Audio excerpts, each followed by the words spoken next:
We've got breaking news. I'm very sad to report that the helicopter that crashed in the Hudson River in New York City this afternoon, April 10th, that all 6 people aboard were killed. Here's what we know.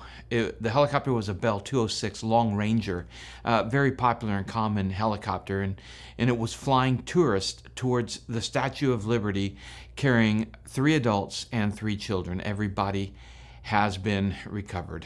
The Long Ranger is usually configured for 7 people, and it's used for tours and utility work. And the 206 has 2 blades, and it's powered by a turbine engine. Video on social media show the body of the helicopter in a free fall as it plunges into the Hudson. The rotors, still spinning, come down afterwards in the water nearby where the body landed. Flight radar has the helicopter at about 375 feet in altitude, 87 knots right before the accident, by the registration and registered to Meridian Helicopters. The authorities, including Mayor Eric Adams, just held a press conference, and here's what they had to say. At approximately 3:17 this afternoon, multiple 911 calls started coming in reporting a helicopter crash in the Hudson River near the New Jersey coastline off the coast of River Drive in Hoboken. NYPD units from aviation, harbor, scuba, and patrol all responded, with our first units arriving at the site within minutes. Our NYPD divers entered the water along with rescue personnel from FDNY, Port Authority, and various New Jersey agencies. According to the manifest, aboard the helicopter were 6 people, 1 pilot, 2 adults, and 3 children. NYPD divers pulled 4 people from the crash site, and FDNY divers recovered an additional 2. Immediate life-saving measures were undertaken on the vessels at the scene, as well as the adjoining pier. 4 victims were pronounced dead on scene, and 2 more were removed to local area hospitals, where sadly both succumbed to their injuries. Here is what we know about the flight, and this is based on flight tracking software.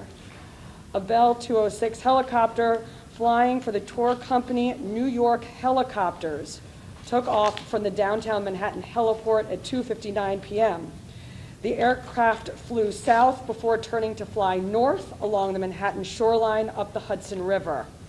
At 3:08 p.m., the helicopter reached the George Washington Bridge and then turned again to fly south along the New Jersey shoreline. Shortly thereafter, the aircraft lost control and hit the water just a few feet off the coast of Pier A Park in Hoboken. The cause of the crash is currently under investigation. When myself and Commissioner Tucker arrived on the Jersey side of the Hudson River, we were met by the first responders and they told us they did everything they can to try to save these victims. And you can see the trauma in their face. They did everything they can, and they wanted me to make sure that I made that public. They really tried their hardest. It's still fresh and it's still new. The investigation is ongoing, and we have the entire family members, we're lifting them up in prayer. The helicopter crashed almost in the exact same spot as the August 8th, 2009 midair, where 9 people died when a tour helicopter and a small airplane, a Cherokee Lance, collided. And this is the area known as the Hudson River VFR corridor. And for those non-pilots, the space around major airports, usually extending 30 miles out, is highly restricted airspace, and it's referred to as Class Bravo. In New York, they carve out a route to allow tourists and small planes to transit through just over the Hudson, but it's a very low altitude to keep the small aircraft traffic out of the more congested airspace for the New York area airports. The maximum altitude in the VFR corridor changes from a low of around 800 feet to a high of 1,500 feet. And VFR stands for Visual Flight Rules and means that separation is the responsibility of the pilots to see and avoid.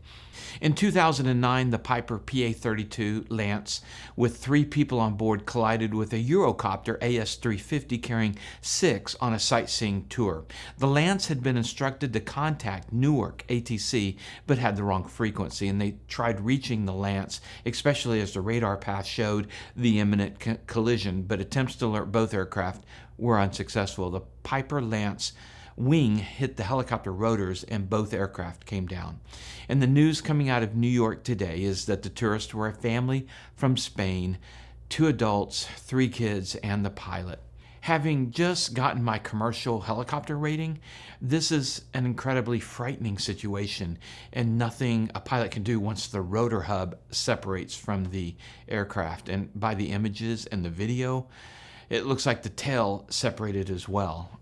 We don't have any information at this point what would cause that, and I'm not going to speculate.